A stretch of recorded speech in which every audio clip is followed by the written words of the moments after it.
భవిష్యత్తులో ఆయన ఎవరో మన ఆర్టిఫిషియల్ ఇంటెలిజెన్స్ రూపొందించినటువంటి రూపకర్త ఓ స్టేట్మెంట్ ఇచ్చాడు. దాన్ని ఏమంటారు, కోడింగ్ మీదన ఏళ్ల తరబడి తగలేసుకునే కంటే శుభ్రంగా ప్లంబింగ్ వర్క్ నేర్చుకొని మీకు బోల్డ్ అని ఉపాధి అవకాశాలు వస్తాయని. ఇది వినడానికి మొరటగా ఉన్న భవిష్యత్తులో సాఫ్ట్వేర్ వ్యవహారాలలో ఉద్యోగాల సంఖ్య తగ్గిపోతుంది. 1,00,000 మంది చేసే పనిని 10,000 మిషన్లే చేస్తున్నప్పుడు, 10,000 మందే చేస్తున్నప్పుడు ఇంకేం అవసరం ఉంటుంది?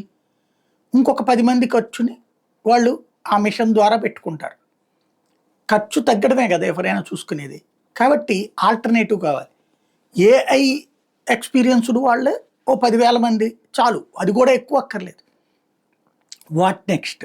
మనకిప్పుడు అది పక్కన పెడితే, దాని ఇష్యూ పక్కన పెడితే, అనేక సేవలకు సంబంధించి ఇప్పుడు అమెజాన్ వాళ్ళు తాజాగా డయాగ్నసిస్ సర్వీసులు ఇంటి దగ్గరికి వెళ్ళి పెడుతున్నారట. ఇప్పుడు కావాల్సింది ఏంటంటే, ఇంటి దగ్గరికి వెళ్ళి వైద్యుడు చెక్ చేసేటట్టు. ఇప్పుడు ఆర్ఎంపీలు ఎక్కువ వెళ్తున్నారు. అలా కాకుండా ఒక యాప్, ఇప్పుడు అయ్యో ఉన్నాయి అంటున్నారు కానీ పవర్ఫుల్గా లేవు. ఎంబీబీఎస్లు పూర్తయిన వాళ్ళు ఈ ప్రభుత్వ ఆసుపత్రి, అదే ప్రైవేట్ ఆసుపత్రిలో పనిచేస్తున్నారు కదా, అక్కడ చెయ్యండి, ఒక షిఫ్ట్ చేసుకోండి, 25,000 30,000 ఇస్తారు.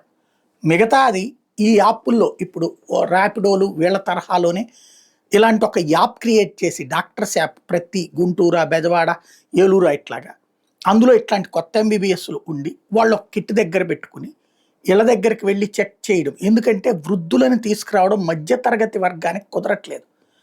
పేదలైతే కనుక ఆర్ఎంపీ డాక్టర్ని ఇంటికి పిలుచుకుంటారు. మధ్యతరగతి వాళ్ళు అలా లేక నలుగుతున్నటువంటి పరిస్థితి ఉంది.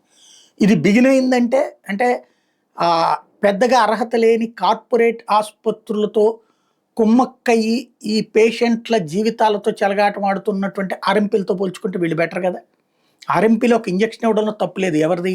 డాక్టర్ గారు ప్రిస్క్రైబ్ చేసిన ఇంజక్షన్, లేదా డాక్టర్ గారు ప్రిస్క్రైబ్ చేసింది చెప్పడంలో తప్పులేదు. కానీ సొంత వాటితో రోగాలు ముదిరేలా చేస్తున్నటువంటి పరిస్థితి. అట్లాంటి దశలో ఇది కీలకమైనటువంటి అంశం. డాక్టర్లది కావాల్సిన సర్వీసెస్ కావాలి. అట్లాగే ఒక ఇంట్లో ఎలక్ట్రికల్ వర్క్ కానీ, లేకపోతే కనుక ప్లంబింగ్ వర్క్ కావచ్చు, లేకపోతే తాపీ మేస్త్రి వర్క్ కావచ్చు, ఇవన్నీ కూడా ఏదో అర్బన్ యాప్ లాంటి వాటిలో ఉంటున్నాయి. అక్కడ చాలా వరకు వర్కౌట్ అవ్వట్ల. ఏదో ఇంతవరకే ప్లేసు అంతవరకే ప్లేస్ అని పిక్ చేసుకుంటున్నారు. అలా కాకుండా దేశవ్యాప్తంగా ఈ సర్వీసెస్ని ప్రతి ఊర్లో అవసరం ఉంది. ఎవరైతే ఆయా పనులు చేసేటటువంటి వాళ్ళు యాప్లో రిజిస్టర్ చేసుకుని పనులు అవసరమైన వాళ్ళు చేసుకుంటే, లైక్ ఓలాలు, ఊబర్లు, స్విగ్గీలు ఎట్లాగుంటాయో అట్లాగా అవసరం ఉంది. ఇలాంటి స్టార్టప్లు ఇండియాలో ఎవరు చేయగలిగితే, అట్లాగే ఇలాంటి వాళ్ళని ఎవరైతే మోటివేట్ చేసి యూజ్ చేసుకోగలుగుతారో నెక్స్ట్ తరం వాళ్ళే సక్సెస్ అవుతారు.